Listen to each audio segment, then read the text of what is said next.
अस्सलाम वालेकुम नाज़रीन, आप देख रहे हैं स्टेट क्राफ्ट और मैं हूं सैयद मुजम्मिल शाह। आज एक अहम डेवलपमेंट में इलेक्शन कमीशन ने सुप्रीम कोर्ट के फैसले पर अमल दरामद करते हुए इजाफी मखसूस नशिस्तों पर अरकान की रुकनीत बहाल कर दी। अब इस फैसले के बाद नेशनल असम्बली में नए नंबर गेम की अगर बात करें तो इस वक्त हुक्मरान इत्तेहाद के पास 236 नशिस्तें हैं। 2/3 अक्सरियत के लिए 224 का नंबर दरकार होता है, जो ये बताया जा रहा है कि हुक्मरान इत्तेहाद को किसी नई कानून साजी के लिए मौजूदा सूरत हाल में किसी चैलेंज का सामना नहीं करना पड़ेगा। इस तरह KP असम्बली, जहाँ तहरीक इंसाफ का एक बड़ा स्टेक मौजूद है, वहाँ पर भी तहरीक इंसाफ की पोजीशन बुरी तरह मुतासर हुई। इस हवाले से कल इतलात सामने आई कि PTI के वफ़द ने मौलाना फजलुर रहमान से मुलाकात की, जिसमें उन्होंने सूबाई हुकूमत ना गिराने की दरख्वास्त की। दूसरी जानिब अगर तहरीक इंसाफ की अंदरूनी पॉलिटिक्स की बात की जाए तो इस वक्त PTI में इंतशार मज़ीद बढ़ता दिखाई दे रहा है।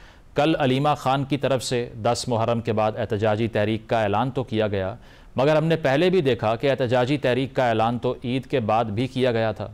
इस पर अगर हम तहरीक इंसाफ के सूबाई सदर जुनैद अकबर खान की बात करें तो उन्होंने एहतजाजी तहरीक ना शुरू करने पर PTI की सूबाई हुकूमत को जिम्मेदार करार दिया है, जिस पर बैरिस्टर सैफ ने कहा कि जुनैद अकबर रोने धोने की बजाय घर बैठ जाएं।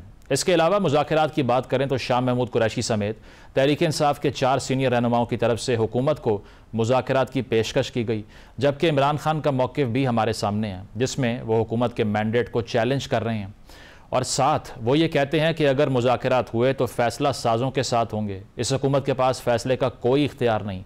अब इस सारी सूरत हाल के बाद क्या तहरीक इंसाफ माइनस इमरान खान की तरफ जा रही है, जिस खदशे का अलीमा खान ने भी इज़हार किया था? इन तमाम मौज़ूआत पर गुफ्तगू का आगाज़ करते हैं। स्टूडियोज़ में हमारे साथ मौजूद हैं नसरुल्लाह मलिक साहब, आमिर इलियास राना साहब ज्वाइन कर रहे हैं, हमाद हसन साहब मौजूद हैं। आप तीनों सीनियर सहाफ़ी हैं, सीनियर तजिया निगार हैं, तीनों का बहुत बहुत शुक्रिया। राना साहब, आपसे आगाज़ करना चाहूँगा। सुप्रीम कोर्ट का जो फ़ैसला था उस पर अमल दरामद कर लिया इलेक्शन कमीशन ने, और जो 4 सूबाई असम्बली की मखसूस नशिस्तें हैं उनको बहाल किया। अब जो नंबर गेम है 2/3 अक्सरियत से ऊपर जा चुका है मामला, 26वीं तरमीम हो गई, उस पर काफ़ी एहतजाज किया PTI ने। अब तो क्या लगता है आपको कि ये जो ग्राउंड है हुकूमत की मज़ीद मजबूत हो गई है? ये जो हाउस में इतना बड़ा चेंज है, क्या तब्दीलियाँ इससे आ सकती हैं? एक तो JUI के ऊपर रिलायंस की बात होती है कि वो शायद कम हो जाएगी, पीपल्स पार्टी उतना प्रेशर डाल नहीं पाएगी, और तहरीक इंसाफ के तो हाथों में कुछ बचा ही नहीं। So how do you see this decision? आपने काफ़ी लंबा चौड़ा सवाल किया है, मैं कोशिश करता हूँ इसको समअप करने की। पहली बात तो ये है कि बहुत सारे लोग 27, 28, 29 तरमीम की बात कर रहे हैं, तो तरमीम आएंगी अपने वक्त पे, किसी को कोई जल्दी नहीं है। इस वक्त सारा सिस्टम स्मूथ है, लेकिन जब तरमीम लानी है, और जो आपने कहा कि JUI के ऊपर ज़्यादा ना बैंक किया जाए, पीपल्स पार्टी के 18वें तरमीम के ऊपर मसाइल हैं, तो यानी मौजूदगी तो सबकी चाहिए होगी। लेकिन नक्शा ये है कि आर्टिकल 255 इंट्रोड्यूस हुआ है 26वीं तरमीम में, जिसमें ये लिख दिया गया है कि अगर आप हल्फ नहीं लेते तो मुतलका हाई कोर्ट के चीफ जस्टिस या उनका नामजद करदा बंदा ओथ ले लेगा। यानी KP असम्बली में जिस ओथ को पिछली दफ़ा नहीं होने दिया था, इस दफ़ा वो स्पीकर के दायरे इख्तियार से ऑटोमेटिकली बाहर चली गई है बात पहले ही। और जब ये ओथ ले लेंगे तो फिर सेनेट का इलेक्शन कमीशन ने कंडक्ट कराना है, और नॉर्मली जो असम्बली हाल होता है वो पोलिंग स्टेशन होता है, पोलिंग बूथ होता है, और कुछ नहीं होता उसका दर्जा।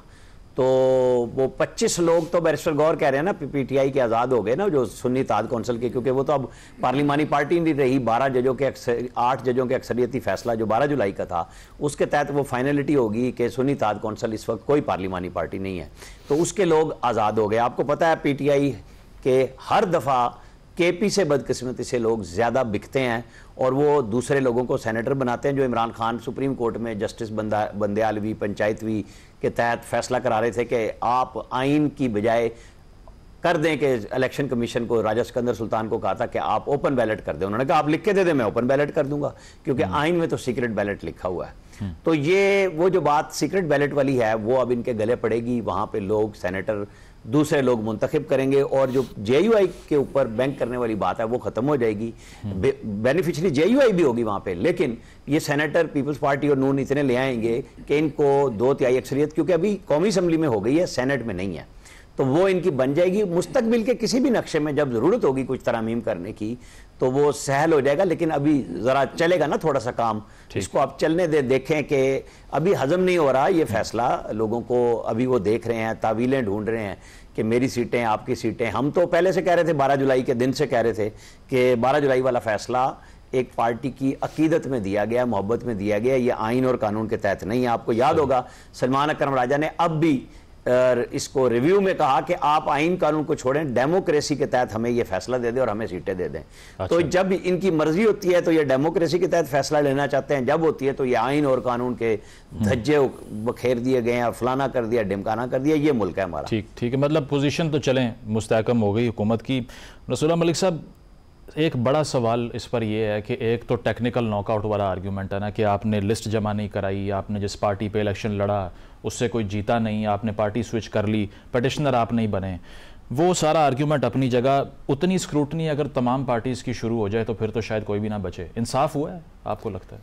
देखिए, अगर आप ये कहें कि इंसाफ के जो तकाजे पीटीआई समझती है वो पूरे हुए हैं, यकीनी बात है पीटीआई को एतराज़ है। दूसरी जो अभी राणा साहब ने बात की, जो 12 जुलाई का फैसला था, देखिए उसमें लिखा गया कि will of the people.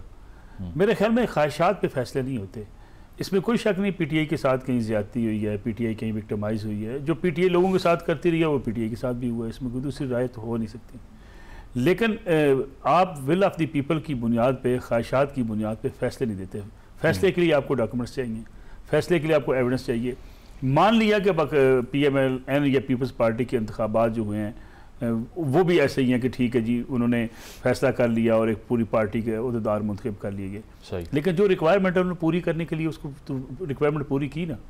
File जिसे कहते हैं ना पंजाबी, फाइल तो पेपर तो पढ़े ना उन्होंने अपनी पूरी फाइल सामने ला कर रखी। इनसे जब कहा गया भाई आप, अगर आपको खतरा भी था कि आपके साथ कोई ज्यादती हो सकती है, तो आप अपनी फाइल तो पूरी करते। विल ऑफ द पीपल पे कभी दुनिया के इंसाफ या कानून के फैसले नहीं होते। मतलब मैं मोटरवे पे मेरी ख्वाहिश ये है कि मैं चलाना चाहता हूँ 180 पे मोटर अपनी गाड़ी चलाना चाहता हूँ।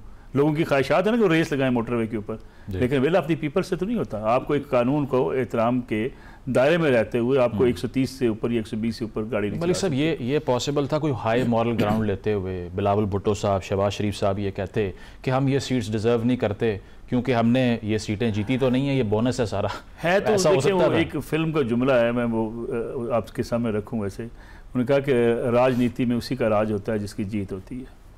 सवाल ये है कि हमारे यहाँ तो जीतने को जो है वो तरजीह दी जाती है। कोई शख्स भी, ये रुथलेस सियासत होती है, इसमें भी कोई शक नहीं है। कोई ऐसा शख्स नहीं है मुझे आज तक मिला हो, जितने मैंने बड़े इलेक्शंस कवर किए हैं, खुद भी कहीं ना कहीं मेरे भाई या कोई इलेक्शन में पार्टिसिपेट कर रहे होते हैं, हम लोकल लेवल की सियासत भी देखते हैं।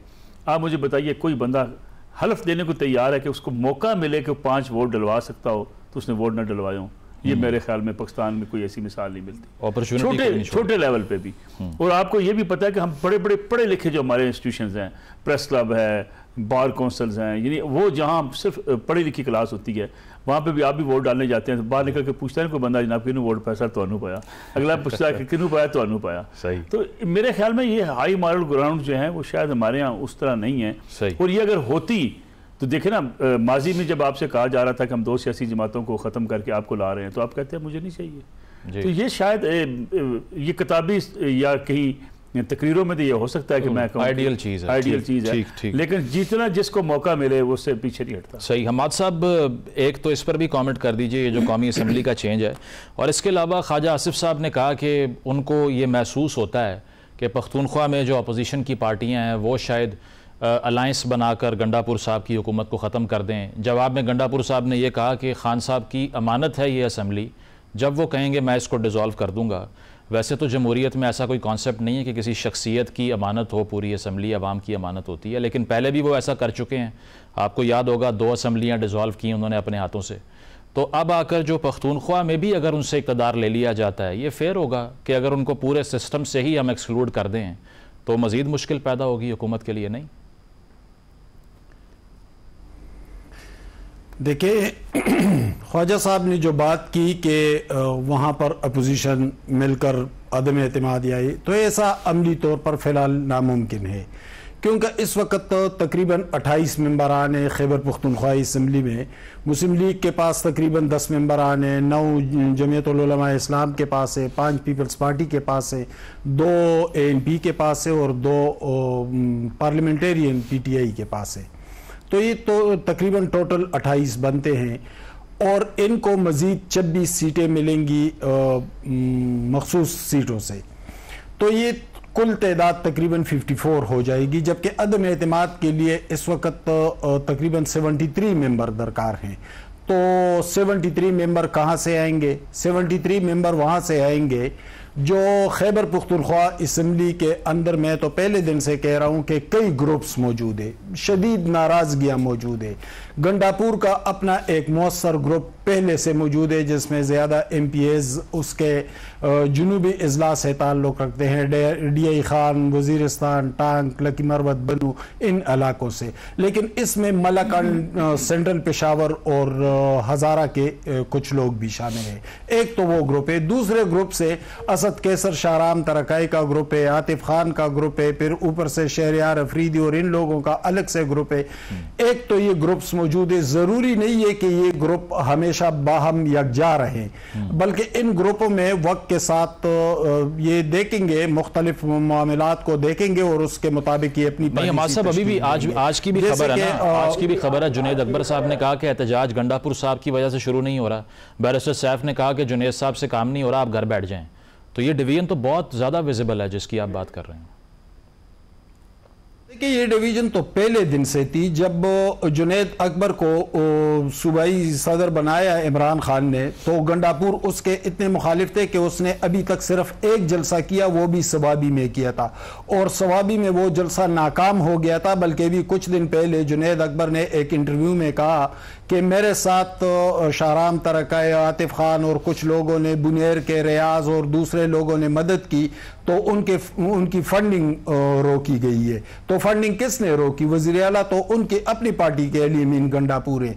अब गंडापुर एक ऐसी पोजीशन पर आ चुके हैं कि उनको हटाना इमरान खान के लिए मुश्किल नहीं बल्कि नामुमकिन हो गया है। एक तो उनका अपना एक मौसर ग्रुप मौजूद है, दूसरे अपोजिशन की एक बड़ी तादाद असम्बली में आ जाएगी, और दूसरे कई ग्रुप्स मौजूद है। तो इस वक्त तो इमरान खान के लिए कम से कम इमरान की मर्जी से कोई चेंज नहीं आ सकती। खैबर पुख्तनख्वा में चेंज आएगी भी तो किसी और की मर्जी से आएगी, सियासी जमातों की मर्जी से। सब शॉर्टली आप कह रहे हैं ना उनको हटाना नामुमकिन है, तो फिर ये माइनस इमरान वाली बात जो अलीमा खान साहिबा ने भी कर दी कि लगता यही है कि उनको माइनस कर दी है, पूछे बगैर बजट पास हो गए, तो गंडापुर साहब फिर इंडिपेंडेंट होते जा रहे हैं। गंडापुर तो पहले दिन से इंडिपेंडेंट थे। देखिए, जो भी इमरान के करीब था, जुनेद अकबर उनके करीब थे, उनको कॉर्नर कर दिया है। शकील खान जो CNW के मिनिस्टर थे, उनको बुलाया इमरान खान ने और कहा कि जाकर सूबाई हुकूमत के खिलाफ प्रेस कॉन्फ्रेंस करे। वो गए तो गंडापुर ने जबरन उनके सामने बैरिस्टर सैफ को बिठाया और कहा कि वो बातें करनी है जो मैं कहूं, वो नहीं करनी है जो इमरान कह रहा है। और फिर उसने वो बातें की और दूसरे दिन उसको काबीना से भी निकाल दिया। अब उसके फंड्स भी रोके हैं गंडापुर ने। तो आतिफ खान इमरान खान के करीब थे, जो कमेटी थी, 3 रुकनी कमेटी, एंटी करप्शन कमेटी, उसने आतिफ खान को 2 नोटिस जारी कर दिए। तो इमरान खान के तो जितने भी करीब लोग हैं, गंडापुर ने तो पहले दिन से उनको निशाने पर रखा हुआ है। अब मीडिया में जो बातें वो कर रहा है वो असल हकाइक नहीं है। असल हकाइक वो है जो पसे पर्दा हो रहा है, और पसे पर्दा यही हो रहा है कि गंडापुर अपने ग्रुप को तो नवाज रहा है, लेकिन जो इमरान खान के करीबी लोग हैं उनमें से किसी को अभी तक नहीं, मतलब ये तासुर कि वो खान साहब की डायरेक्शन पे काम कर रहे हैं, ये गलत है। प्रोग्राम में एक ब्रेक शामिल करते हैं, ब्रेक के बाद वापस आएंगे। Stay with us.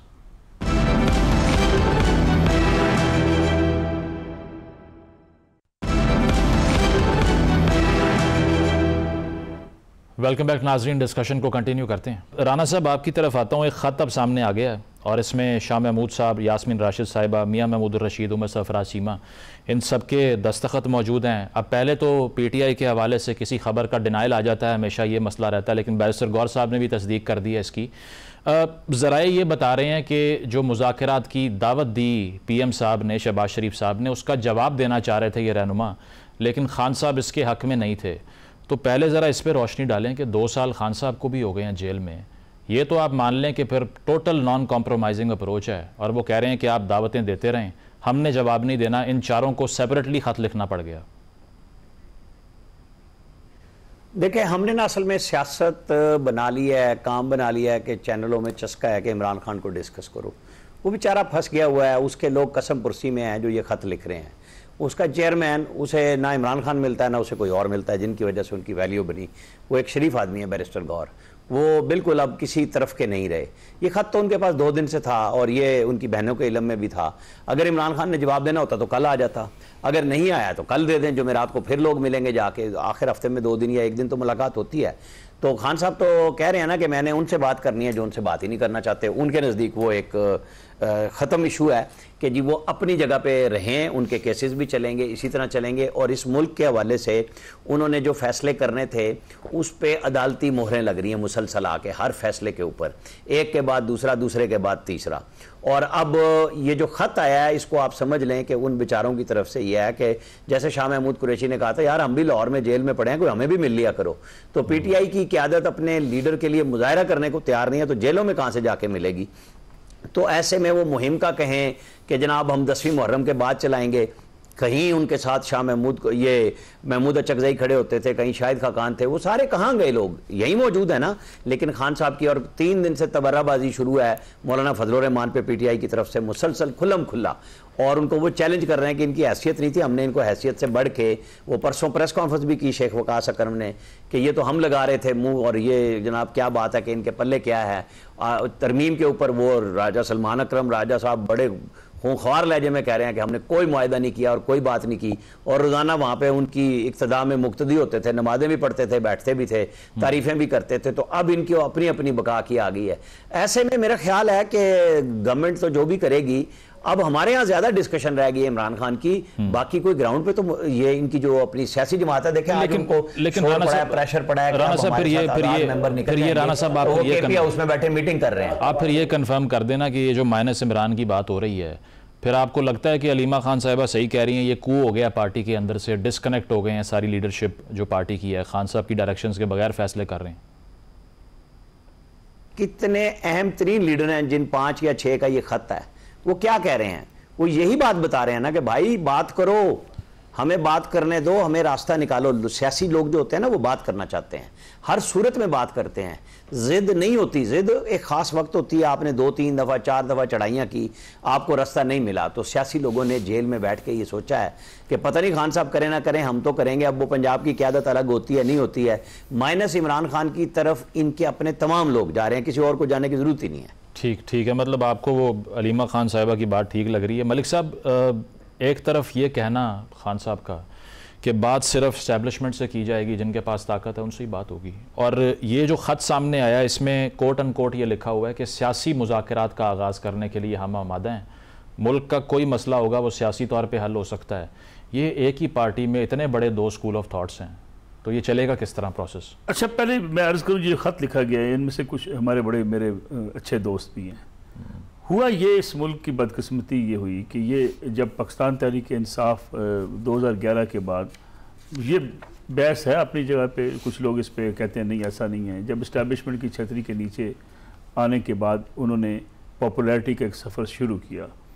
उस सफ़र में मीडिया जिस तरीके से 24-24 घंटे खान साहब को दिखा रहा था, पूरी हर चीज़ अलाइन करके खान साहब को दे दी गई, और 2 पार्टियों को टारगेट कर लिया गया, एक थी मुस्लिम लीग नवाज, दूसरी थी पीपल्स पार्टी, कि इनको इतना मतऊन किया जाए कि आम आदमी के दिल में नफरत पैदा हो जाए और थर्ड पार्टी की तरफ देखा जाए।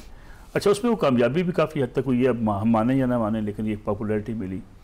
उस वक्त ये दोस्त अभी जो ख़त लिख रहे हैं, इसमें से कई इनसे हमारा बड़ा पुराना ताल्लुक़ भी है, मुलाकातें, बैठना, गपशप, ये कई लोग इस जो है इस गलतफहमी का शिकार हो गए थे। मैं ऑनेस्टली आपसे कहूँ, हम उनसे कहा करते थे भाई ऐसे मत सोचे, वो इनकलाब के जनाब दरवाजे पे खड़े थे। अच्छा। हत्ता कि ये ख़त लिखने वालों में से एक साहब ने मुझे कहा कि ये कौम निकलेगी और रायवंड के महलात को बहा कर ले जाएगी। वाह, आपको अंदाज़ा नहीं है कोई? मैंने कहा सर ऐसे दुनिया में कहाँ होता है? उन्होंने कहा नहीं जी नहीं, आपको अंदाज़ा ही कोई नहीं है, ये 2-4 करोड़ लोग निकलेंगे, इंसानों का समंदर होगा, इस्लामाबाद में कोई उनके आगे नहीं ठहर सकेगा, ये पार्लियामेंट सबको हम उड़ा के रख देंगे। ये इमरान खान साहब को तबाही में लाने वाले ये मौसूफ इनमें से काफ़ी शामिल है, जिनको अब रगड़ा लगा है ना, तो अब उनको एहसास हुआ कि नहीं सारे मुज़ाकरात किए जाएँ। इनकी बातें सुनने वाली होती थी। मतलब एक साहब की मैं बात आपको सुनाऊँ, उनका खान जिस दिन जेल से निकलेगा, और जेल में ये रख नहीं सकेंगे इमरान खान को, खान को जेल से निकालना पड़ेगा। 1 हफ्ते बाद खान जब जेल से बाहर आएगा, मेरी बात नोट कर लें, पेशावर से लेकर लाहौर तक सड़कों पर इंसानों का समुंदर होगा, कोई बंदे के लिए खड़ा होने की जगह नहीं होगी।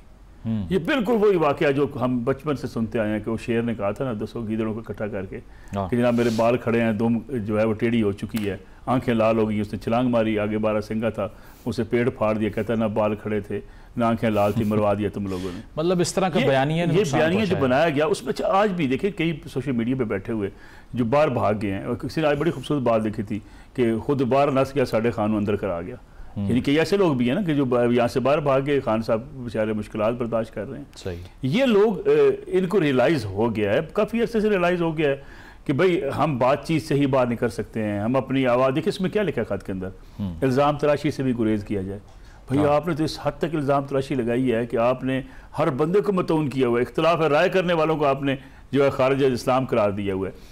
एक बात समझने वाली जो है, एक जुमले में मैं अपनी बात ख़त्म करता हूँ। देखिए ये खेल का मैदान है, खेल के मैदान को आप कोई इस्लामी इनकलाब से ताबीर मत करें। खेल के मैदान में जोड़ तोड़ भी होता है, पावर पॉलिटिक्स है, इसमें आपने अपने कार्ड्स खेलने, आपके मुखालफी ने अपने कार्ड्स खेलने हैं। अगर आप सही कार्ड्स नहीं खेल पाते तो वही हाल होता है जो आज एक पॉपुलर जमात होने के बावजूद पीटीआई का हो रहा है। शराजा बिखर रहा है, लोग आपस में लड़ रहे हैं, अदम एतमाद है एक दूसरे के ऊपर। जो हमाद हसन साहब के पास बड़ी अंदर की खबरें हैं पेशावर से, वहाँ जो इनके दरमियान में वो कहते हैं ना कि लीरो लीर हो गई है, वहाँ ये सूरत हाल है बिल्कुल। और वहाँ पे अब अलीमीन गंडापुर साहब भी अपनी महफिलों में कहना शुरू हो गए हैं कि आप देखें ना किस हद तक मुदाखलत की जा रही है और मेरे से क्या डिमांड्स की जाती हैं। ये हुकूमत तोड़ेंगे, इनके लिए 5 बंदे जलसा नहीं निकालेंगे, जुलूस नहीं निकालेंगे। ये जो गाड़ियाँ वहाँ से 4 मिल जाती हैं, पेट्रोल मिल जाता है, ये ख़ास तौर पर आपको स्पोर्ट मिल जाती है, ये स्पोर्ट नहीं होगी तो ये 2 दिन 1 दिन भी जलसा नहीं कर सकेंगे। बिल्कुल। तो ये कोलिजन कोर्स जो लिया है पार्टी ने, इसने नुकसान पहुँचाया। हमाद साहब आपकी तरफ आता हूँ, ये अब 2 साल के बाद जब जिस तरह मलिक साहब ने भी कहा, राना साहब ने भी कहा कि पार्टी नथिंग टू लूज़ वाली सिचुएशन पे आ चुकी है, और जो मैंडेट का जहाँ तक आर्ग्यूमेंट था वो भी हमने देख लिया कि ये जो सीटें थी ये भी दीगर पार्टियों में डिवाइड हो गई। पख्तूनख्वा की जो असम्बली है इसमें डिविजन्स हैं, तो इसके बावजूद फिर ये डिनाइल क्यों खान साहब की तरफ से है कि सियासी मुज़ाकरात की बात ही नहीं करनी, मैं इस पर आमादा नहीं हूँ। उनके पास तो लूज़ करने के लिए कुछ भी नहीं है अब, तो तमाम ऑप्शंस क्यों नहीं अवेल करते हुए आपको दिखाई दे रहे? वो उनके पास लूज़ करने के लिए अगर कोई चीज़ बची है तो वो कम उम्र वो नौजवान या बच्चे हैं जिन्हें न सियासी मामलात का इदराक है, न मुल्की मामलात का शऊर है, न उनको कारकर्दगी से कोई गरज है। बस वो एक ज़हनी अय्याशी में है और सोशल मीडिया हर किसी ने मोबाइल पकड़ा हुआ है और वो खान का गर्विदा है पुख्तनख्वा के अंदर। अब मैं इस प्रोग्राम का फ़ायदा उठाते हुए एक थोड़ी सी हक़ाइक़ आपके सामने रखता हूँ। जब स्वात वाक़या हुआ तो वहाँ का दौरा किया चीफ सेक्रेटरी ने फौरी तौर पर दूसरे दिन, और वहाँ पे उन्होंने हुक्म दिया कि इन होटलों को गिरा दे। ये एक स्पॉट है अयूब ब्रिज से कांजू तक, और वहाँ अपनी मौजूदगी में कुछ होटल गिराए, फिर आगे कुछ और होटल भी गिराए, लेकिन अब वो मामला थम गया क्योंकि आगे उससे आगे जो होटल्स है वो बासर लोग उनको हाथ नहीं लगा सकते। अच्छा। लेकिन होटलों को क्यों गिरा रहे हैं? जो लोग डूब गए तो इसमें होटल वालों का क्या कसूर था? वो रेस्क्यू 1122 जिसने 26 नवंबर के लिए तमाम एहतजाज को मुनज़्ज़म किया था, गाड़ियां प्रोवाइड की थी, लैपटॉप दिए थे, 25-30 नौजवान पंजाब से बुलाए गए थे सोशल मीडिया वाले, उनको दफातर और खाने और क्या क्या लवाजमात उनको फराहम कर दिए गए थे। उनके खिलाफ क्या कार्रवाई हुई? डीजी आज भी अपने ओहदे पर बैठा हुआ है, डिप्टी कमिश्नर को सिर्फ मुअत्तल कर दिया है। तो रही बात होटलों की, मुजम्मिल साहब 2010-11 में जब स्वात में दहशतगर्द आए थे तो ये तमाम होटल जला दिए गए थे। यहाँ पे एक बड़ा होटल था मिंगवरा में 4 स्टार, उस होटल को भी जला दिया गया था। ये तो फिर भी छोटे होटल थे। और फिर 2012-13 में यहाँ सूरत हाल ज्यादा बेहतर नहीं थी। फिर दोबारा रिकंस्ट्रक्शन शुरू होती है तो वो 2014 के आसपास शुरू होती है। तो 2014 में तो पीटीआई इक्तदार में आई खैबर पुख्तनख्वा में और अभी तक है। तो फिर ये इंक्रोचमेंट किसने की? ये एनओसीज किसने फराहम कर दिए होटल वालों को? ये गैर कानूनी अलॉटमेंट किसने की? उसमें करोड़ों रुपए के मामलात हैं पस पर्दा। उसमें करोड़ों रुपए के पस पर्दा मामलात है और यहां से पीटीआई के ताकतवर लीडर मुराद सईद का ताल्लुक भी इसी हलके से है। लेकिन कर क्या रहे हैं, हमने डिस्ट्रिक्ट रेस्क्यू 1112 के डिस्ट्रिक्ट ऑफिसर को मुअत्तल कर दिया, हमने असिस्टेंट कमिश्नर को मुअत्तल कर दिया। भाई आप कारकर्दगी दिखाए। लेकिन अब उस तरफ आता हूं, ये सूरत हाल है और ये कारकर्दगी है, लेकिन वो जो कम उम्र जाहिलियत है, वो जो नासमझी है, जो बेशऊरी है, वो आज भी इमरान खान के साथ चिमटे हुए हैं। तो यहां पर दानिशवराना सतह पर एक सवाल उठाया जा रहा है कि क्या इस मुल्क को और इस मुल्क के फैसले को इस नासमझी और इस बेशऊरी के सपुर्द किया जाए। किया था ना आपने, खैबर पुख्तनख्वा किया है, उसका क्या हशर हुआ। 144 अरब का अभी 2 हफ्ते पहले प्लेसर गोल्ड का स्कैंडल आया, उससे पहले 40 अरब का कोहिस्तान स्कैंडल आया, 20 अरब का लकी मरवत स्कैंडल आया, 5 अरब का गंदम स्कैंडल आया, मेडिसन स्कैंडल आया। तो अगर आप इस बेशऊरी के फैसलों पर मुल्क को चलाएंगे, एक सूबा आप इस पर चला रहे हैं ना, तो उसका ये हशर हो रहा है। अगर इस फैसलों पर मुल्क को चलाया जाए तो फिर रियासत का अंजाम क्या होगा। ठीक है, मतलब ये जो पख्तूनख्वा की परफॉर्मेंस है 3 टर्म्स की, ये बहुत बड़ा डेंट है पीटीआई की क्रेडिबिलिटी में अकॉर्डिंग टू यू। प्रोग्राम में एक ब्रेक शामिल करेंगे, ब्रेक के बाद वापस आते हैं। Stay with us.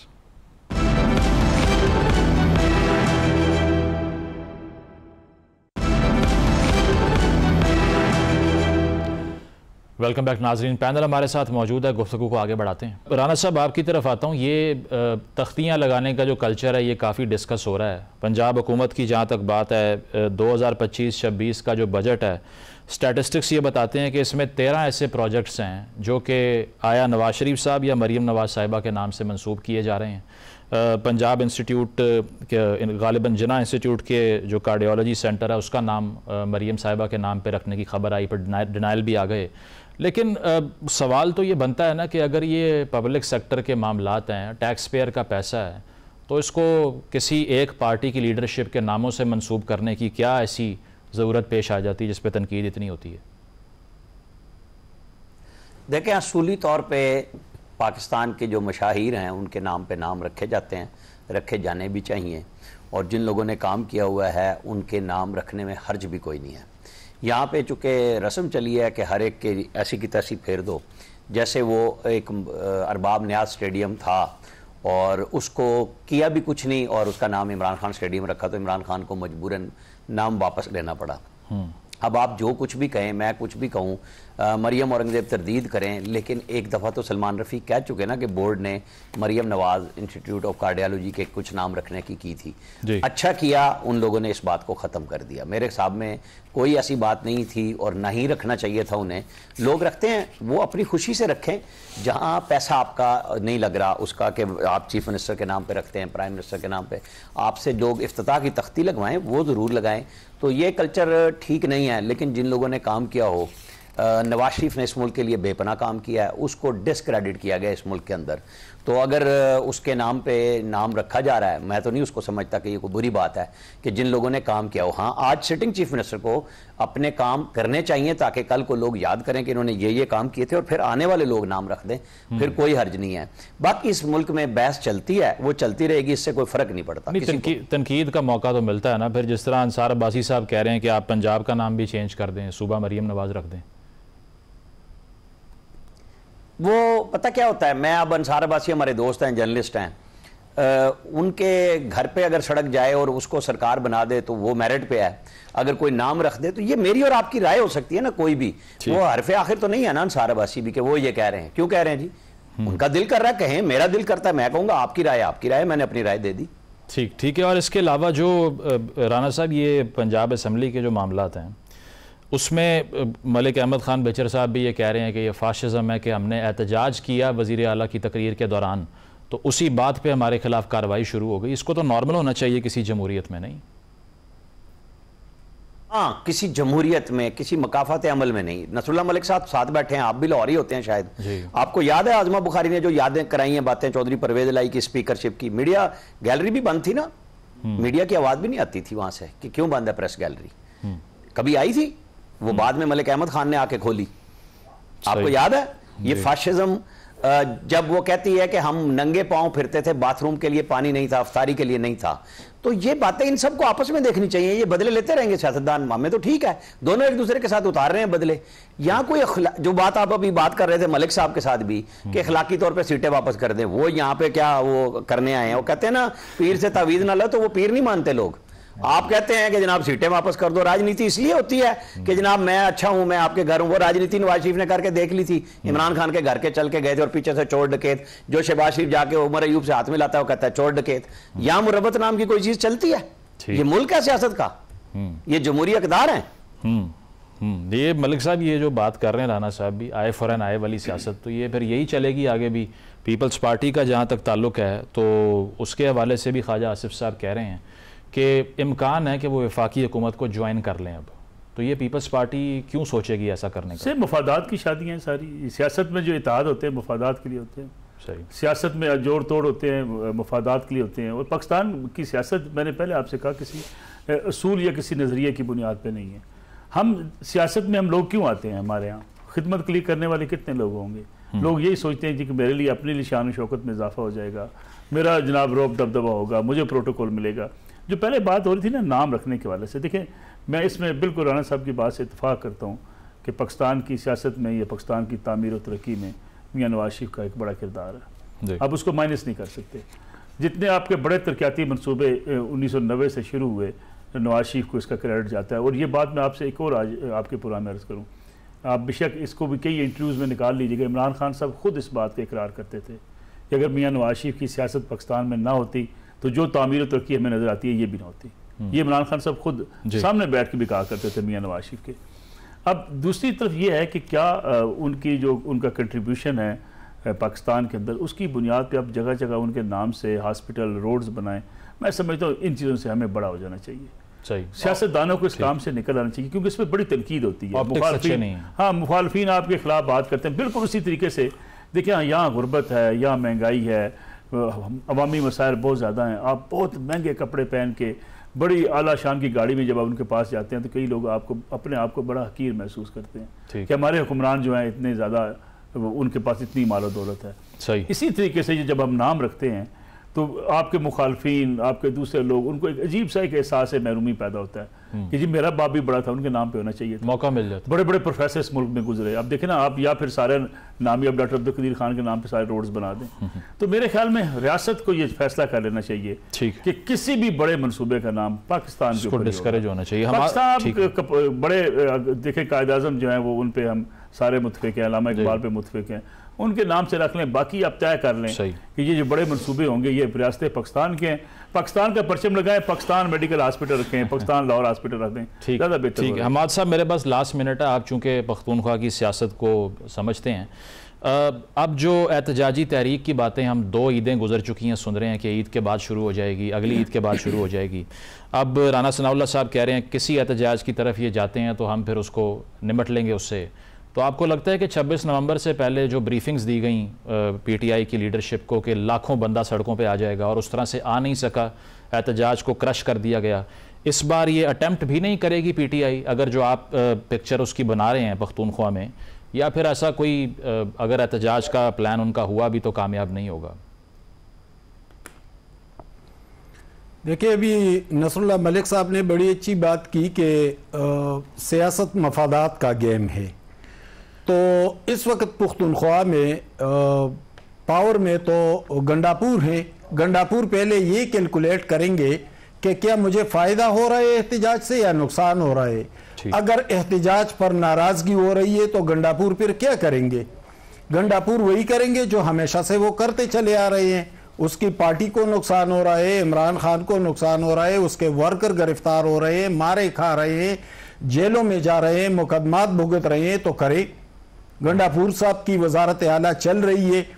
और दूसरी बात ये कि कैसे एहतजाज करेंगे, यानी इमरान खान के सबसे पुराने और करीबी साथी आतिफ खान, उसको तो एंटी करप्शन कमेटी से नोटिस जारी करवाते हैं जब वो गंडापुर के खिलाफ जाते हैं। वो तो उसके सूबाई सदर जुनेद अकबर को तस्लीम नहीं कर रहे हैं, तो जब आपस में इतने इख्तलाफात हो तो फिर एहतजाज की तहरीक कहाँ से उठेगी?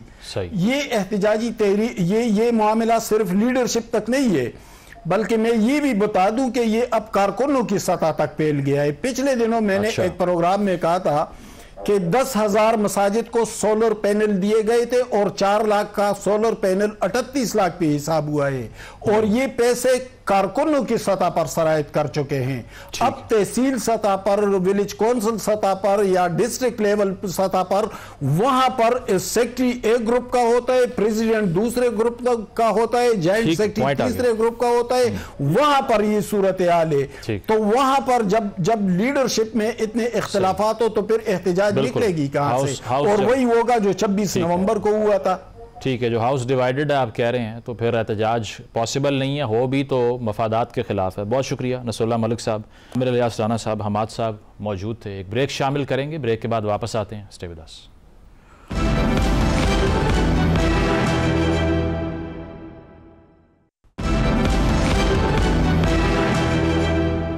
नाज़रीन, प्रोग्राम आपने मुलाहिज़ा किया, फीडबैक ज़रूर दीजिएगा। इजाज़त दीजिए, अल्लाह हाफ़िज़।